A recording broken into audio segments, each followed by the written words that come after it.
So they do it in the name of liberation.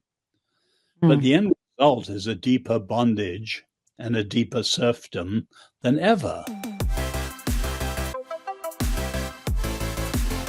So a moment ago, you hinted at the idea of two different views about the nature of humanity. And I'd love to really expound on that a little bit for our viewers who may not get the connection between how we view what kind of a thing we are as humans. I think looking out into culture, what I see coming at my kids in the media that's made for them, and even at all of the even Christian, quote unquote, Christian materials that are marketed specifically to women and women's Bible studies, the message is, you're perfect just as you are. In fact, there's a progressive book I talk about that says, hey, the gospel, the Christian gospel says, you're enough just as you are. You don't need to change anything about yourself. You just need to sort of realize that you have this inherent core of goodness, this inner spark of divinity that you need just to lay hold of, and that everything will be fine.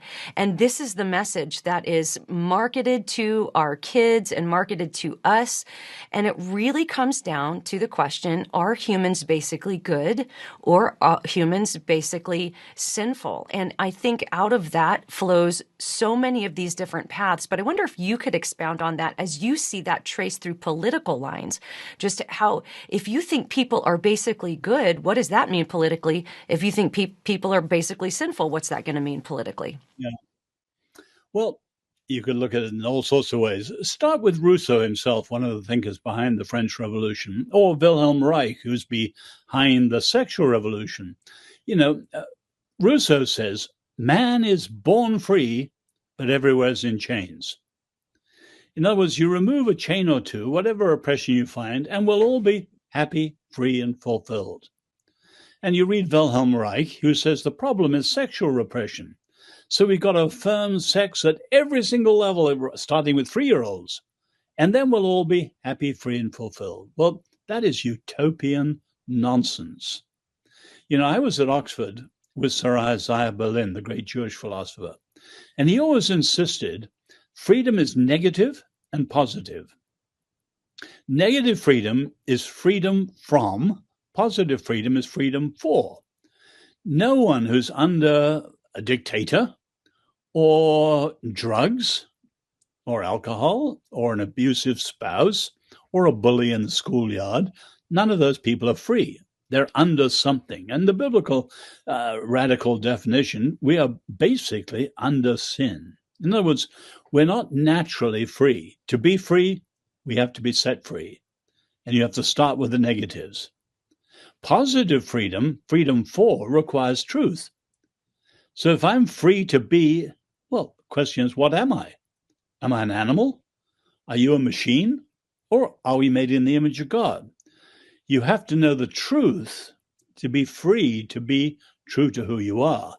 And of course, in the postmodern world, there is no truth. So it's all feelings.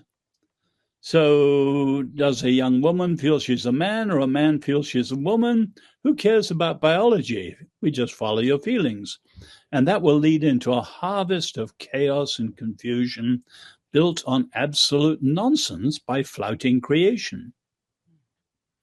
Do you think this is why so many people who seem to embrace this idea that man is inherently good, that we just need to find the goodness inside, do you think that might be why they're looking out into things like institutions and saying, well, it's not us, nothing's wrong with us, so there must be something wrong out there? Do you think that might be part of where some of this critical social justice is coming from? No, very much so. In other words, if we're basically good, it must be some institution, some tradition or whatever is oppressing us. And so you want to throw them off. So they do it in the name of liberation. But the end result is a deeper bondage and a deeper serfdom than ever. And so we've got to look at the whole history of the radical left. As I said earlier, the radical left has never succeeded. And it has always ended in deepening oppression. And certainly Christians should never be naive and should have their eyes open and look carefully at the roots of things. The one place I agree with Nietzsche, the grand old atheist, he says to understand an idea, you need to know its genealogy, its ancestry, its family tree. Because if you know where ideas come from, you realize what they're going to be. And so I live in Virginia. One of our wonderful friends, Glenn Youngkin, was elected governor last year, partly thanks to all the Loudoun County controversies over critical race theory and CRT. What was extraordinary, though, was how many Christians had never heard of CRT, never heard of critical race theory. And when they first heard of it, they thought it went back to Derek Bell at the Harvard Law School in the 1970s. And they didn't realize it goes all the way back to the 20s to Antonio Gramsci and people like that. And it's not just critical race. You have critical women's studies, critical queer studies, critical fat studies, and so on. And all of them are designed to be revolutionary. You know, I was amused recently to read the school that our Princess Anne went to.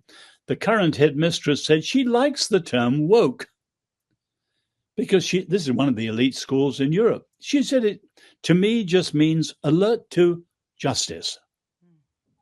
And I thought, how incredibly naive. Woke is a nice term to counter what used to be called conscientization and other uglier terms. But you're not only alert to justice, you're alive to revolution. And what they're about is basically subversion.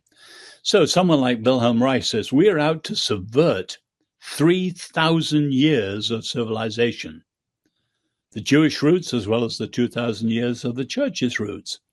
So Christians who are naive to this, put another way, you've done a magnificent job calling people back from the faithfulness of liberal theological revisionism.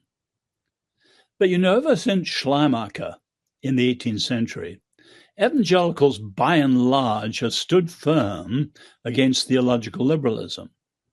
But now, not theological liberalism, although that's still part of the challenge, but the sexual revolution and the cultural revolution, Christians are capitulating, compromising, surrendering at a pace which is unprecedented. With many of them, it's just plain naivety.